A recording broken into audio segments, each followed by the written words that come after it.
کیا کبھی اس غلامی کے شکرانے میں بھی 2 نفل پڑھے کہ یا اللہ تیرا شکر ہے تو نے ہمیں حضور کا غلام بنایا ہے؟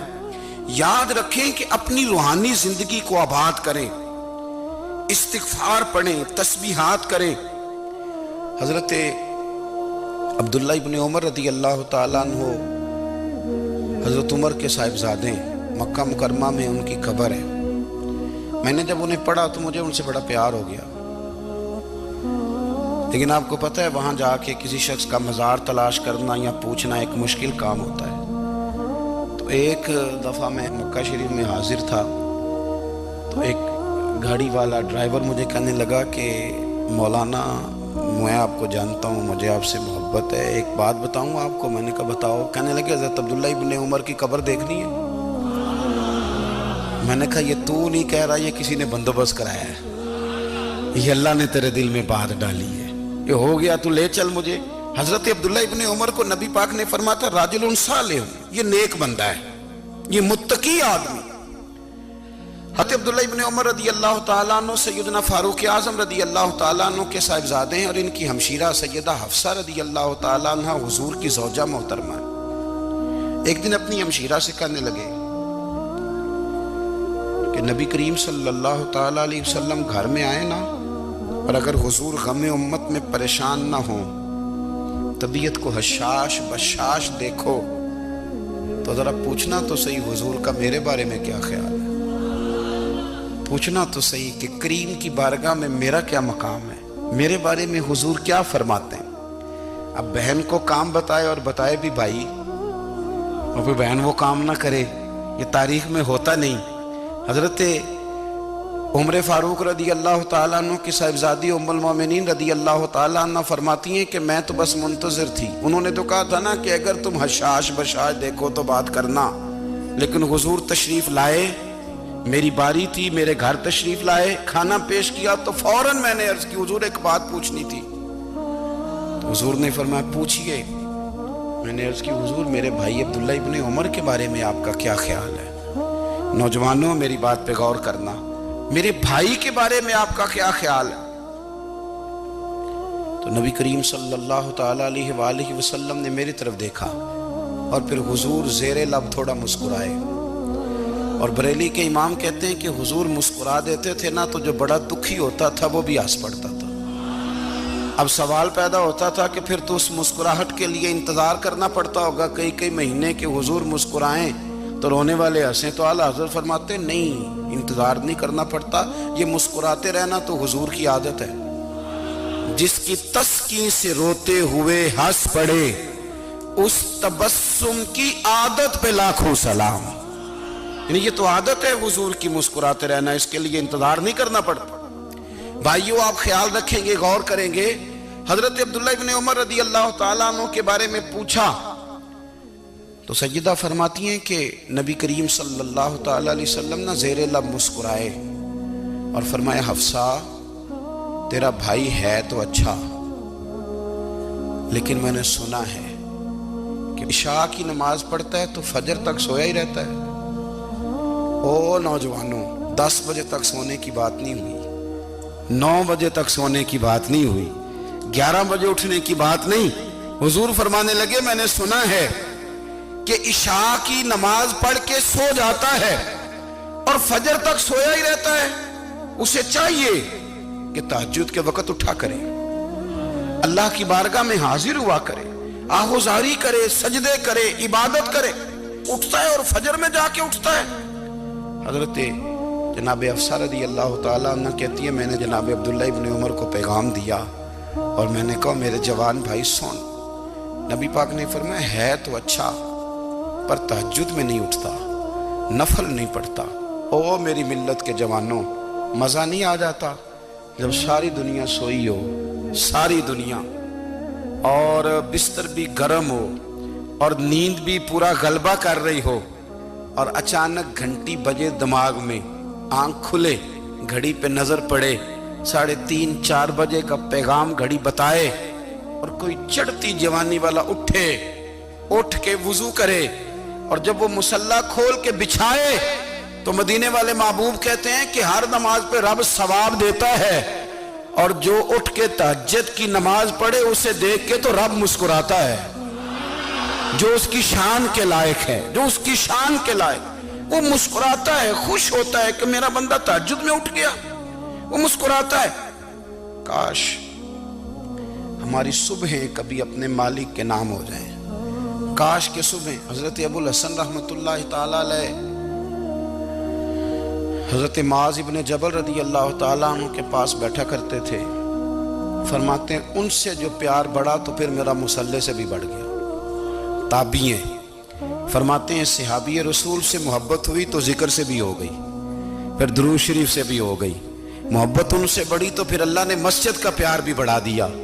آپ فرماتے ہیں کہ میری ہر وقت طبیعت یہ چاہتی تھی کہ بس اللہ اللہ کروں، بس اللہ اللہ کروں، بس نہ میں ذرا تھوڑی جان چھڑاؤں لوگوں سے، کو 10 منٹ ملے تو میں کو 4 نفل پڑھ لوں، میں تھوڑا سا نہ بچوں لوگوں سے، اور مجھے تسبیح ملے تو میں نہ کو 400-500 دفعہ استغفار پڑھوں، سبحان اللہ، الحمدللہ، اللہ اکبر، لا حول ولا قوت الا باللہ، میں نہ تسبیحات پڑھوں۔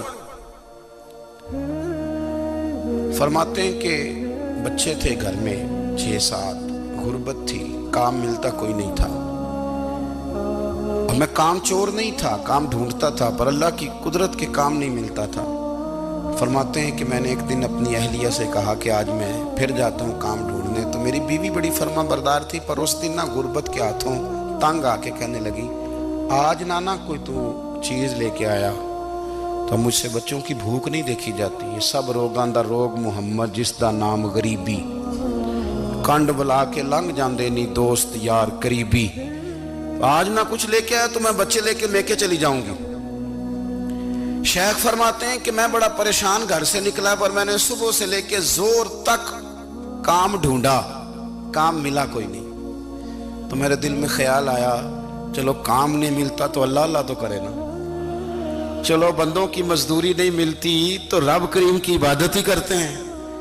فرماتے ہیں کہ میں نے نا فرات کے پانی سے وضو کیا، نہر کے، شدید دھوپ تھی، ساتھ ریت تھی اور ریت تپ رہی تھی، میں نے اپنا رومال وہیں مصلی کے طور پر بچھا لیا، اور فرماتے ہیں کہ زور سے لے کر عصر تک نماز پڑھی، دھوپ بھی پورے زور پہ، پر میرے سجدے کا ذوق بھی پورے زور پہ۔ فرماتے ہیں سورج بھی چمک رہا ہے اور رب کی عبادت کا ذوق بھی پورے زور پہ، میں سجدہ کروں تو پھر میرا اٹھانے کو جی نہ چاہے۔ میرے استاد لکھا کرتے تھے، یہ ان کا شعر ہے، وہ کہا کرتے تھے مجھے سوز دے، مجھے ساز دے، اور مجھے نیم شب کا نیاز دے، دم سجدہ خود کو میں توڑ دوں، مجھے ایسا ذوق نماز دے، اور میں تیری بہار کا پھول ہوں، میں کھلا بھی ہوں تو تیرے لیے، مجھے میری شاخ سے توڑ لے، مجھے اپنی زلف کا ناز دے۔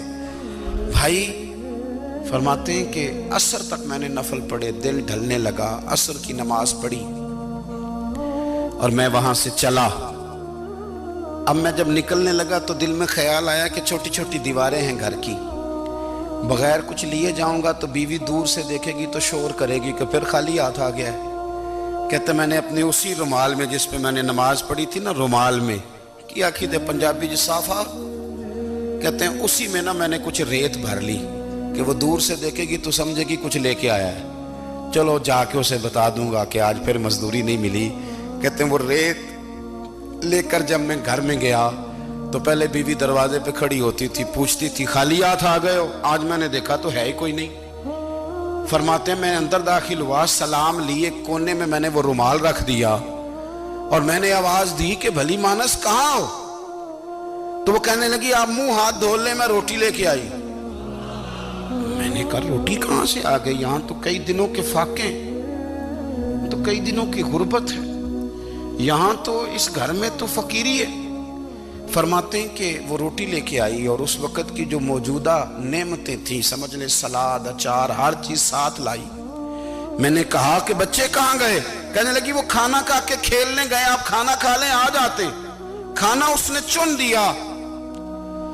میں نے حیرت انگیز لہجے میں ساری نعمتیں اپنے دسترخوان پہ دیکھ کر کے بیوی سے پوچھا یہ کہاں سے آیا کھانا؟ بچوں کو تو نے کہاں سے کھانا کھلایا؟ یہ سارا کچھ کیسا ہے؟ کہنے لگی پتہ نہیں آج آپ کس کریم کی مزدوری کرنے چلے گئے تھے، پتہ نہیں کس کریم کی، میرے گھر میں تو اتنی نعمتیں آئی ہیں کہ مجھ سے سنبھالی نہیں جا رہی، اتنا اناج ہے، اتنا گندم ہے، کس کریم کے دروازے آج چلے گئے تھے۔ یہ کہتے کہتے وہ اٹھی اور اٹھ کر کے کہنے لگی پہلے ہی بڑا کچھ آیا تھا، اب کیا لے آئے ہو؟ اور جا کر کے نا اس نے وہ ریت والا رومال کھولا، کہنے لگے میں تو لے کے آیا تھا ریت، تو میرے رب نے اسے بھی سونے اور ہیرے بنا دیا تھا۔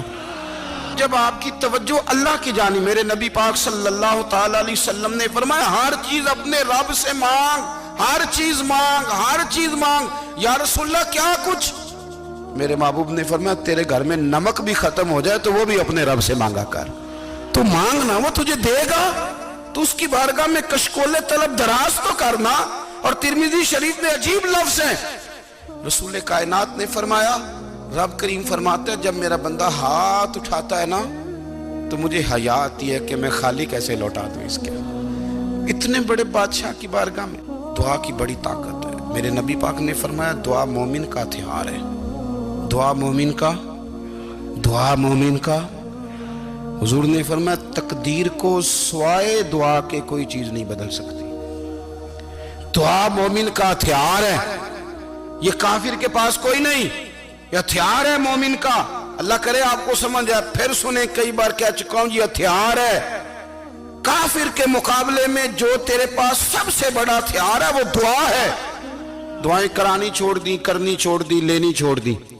حضرت سیدنا انس بن مالک رضی اللہ تعالیٰ عنہ فرمایا کرتے تھے میں نے وہ رنگ دیکھا ہے جب حضور دعا مانگتے تھے اور حضور کی مقدس آنکھوں میں آنسو بھی ساتھ ہی بہا کرتے تھے، میں نے وہ انداز دیکھا ہے۔ بھائی اپنا مصلی کا، عبادت کا، وظائف کا، اللہ اللہ کا سلسلہ اس کو مضبوط کریں، اپنی دعاؤں کے تعلق کو مضبوط کریں۔ دعائیں بڑے انقلاب برپا کر دیتی ہیں۔ ہم تھوڑے تھوڑے نا جب سے خشک ہوئے ہیں نا، خشک، اور میری تو جماعت ہی صوفیاء کی جماعت تھی، ہم تو داتا علی اجمیری کی جماعت سے، ہم تو خواجہ اجمیری کی جماعت سے، ہم تو شیخ احمد فاروق سرہندی کی جماعت سے، ہم تو صوفیاء کی جماعت۔ ہماری جماعت نے بھی وہ تعلق جو ہمارے بزرگوں نے بنایا تھا۔ بزرگ اللہ کے قریب کیسے جاتا ہے؟ تو ہمارے یہاں نا بہت سارے لوگ کہتے ہیں جی نظر ہو گئی تو کام ہو گیا۔ بھائی جو بخاری مسلم میں طریقہ ہے نا اللہ کا قرب پانے کا وہ تو نفل ہے۔ نبی کریم علیہ السلام نے فرمایا بندہ نفلوں کے ذریعے رب کے قریب جاتا ہے، اور اتنا قریب جاتا ہے کہ پھر اللہ اس کی زبان بن جاتا ہے، اللہ اس کی آنکھیں بن جاتا ہے، کان بن جاتا ہے، ہاتھ اور پیر بن جاتا ہے۔ تو یہ تو عبادت ہے، یہ تو اللہ کی بارگاہ کی حاضری ہے جو آپ کو اللہ کے قریب کرے گی۔